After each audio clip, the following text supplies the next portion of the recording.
running a sub 20 minute 5K is a very common goal amongst us amateur runners, and it's quite a milestone in your running journey when you join the sub 20 minute 5K club. About a month ago, I ran my first ever sub 20 minute 5K with an official tip time of 19 minutes 37 seconds. I was absolutely over the moon. And just a few days ago, I ran a 19:01 5K at Parkrun. So in this video, I want to dive into what I think helped me improve my 5K time, what elements of my training got me to that sub 20 minute 5K, and hopefully this will be helpful for you if you're currently chasing that sub 20 or simply want to improve your 5K time. So let's get into it with the first element, which I think played a huge part in my progress, and you've probably not heard of it before. It is consistent training. I know, right? Absolutely groundbreaking advice, unheard of. Who would have thought that training consistently would bring results? No, but seriously, we all know that there is no quick fix, there is no secret recipe, there is no one session that you will do that will make you faster overnight. It just doesn't work like that. Consistency is the key to progress, and there's no way around it. Since I've decided to take running seriously and to train properly, which was a little over 2 years ago, I've got videos on my channel talking about my running journey and all that. I've been running consistently every week, 5 to 6 times a week. I've been lucky enough, touch wood, to not have had big injuries, to not have had to take longer breaks. It's not one run or one speed workout that is going to make you a better runner. It's when you string those runs together day after day, week after week, month after month, that you see progress over time. You're working on your cardiovascular fitness, you're improving your speed, your running efficiency. So consistency really goes hand in hand with patience, because it doesn't happen overnight and you're not going to see immediate results, but you've got to trust that in a few weeks, in a few months, you'll be able to look back and see that you have actually progressed over time. In that consistency category, I also want to add strength training and stretching and mobility, simply because getting my strength training done at the gym and focusing on stretching and mobility helps me prevent injury. And guess what? When you're not injured, you're able to train consistently. Another key element that helped me join the sub 20 minute 5K club is speed work, of course. Not necessarily specific sessions that I've been doing, but more the frequency of the speed work and the structure of my speed sessions. And I want to give all the credit to Ben, who's my partner and my coach. He's been coaching me since summer last year, and he really found the best way to optimize my training. So basically, before I was doing one speed session a week and then sometimes a little bit of tempo work. And now consistently for the past, I would say 7-8 months, I've been doing 2 speed workouts a week and some tempo work in like longer runs or things like that. So definitely more frequent speed work. That doesn't mean we decrease the amount of easy running I do. We've just added 1 extra run into my week. So now I'm running 6 days a week. Before I was running 5 days a week. And now about the structure of the speed workouts. Before, what I was doing was either not fully push myself to the extent I should have been pushing myself to on speed workouts, or go absolutely all out on the first half of the session and then absolutely die on the second half of the session and not really get the full benefits of a well-structured speed workout. So what Ben is doing quite a lot, especially on the sessions where I've got long reps, like 1K reps or 5-minute reps or something like that, is that he prescribes me different pace. And basically my last rep needs to be the fastest.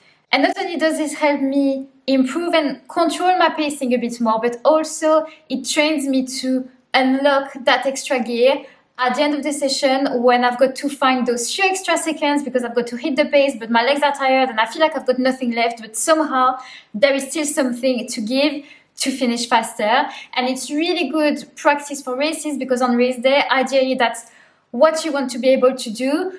Even though your legs are tired, you want to be able to find that extra speed for a sprint finish. So I'm just going through my Strava to give you some examples of sessions where I need to finish stronger than I started. And for instance, this one, this was 6 times 1K, a pretty standard session. And then my first rep was 404 minutes per K.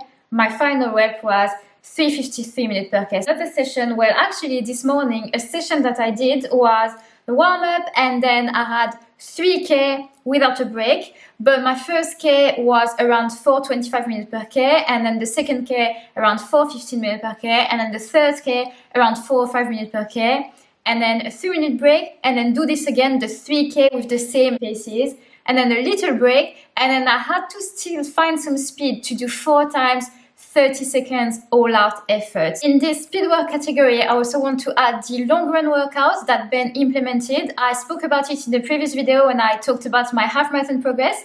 I'll leave it somewhere up here. So before, I was doing my long runs at an easy pace, and Ben switched things up and he basically breaks my long runs into blocks, and I've got easy blocks, steady blocks, tempo blocks, and even some blocks where I'm getting close to half marathon race pace. This really helped me get faster over the half marathon distance, but I also believe that it is helping me now, and I am seeing the benefits on the shorter stuff like the 5K and the 10K.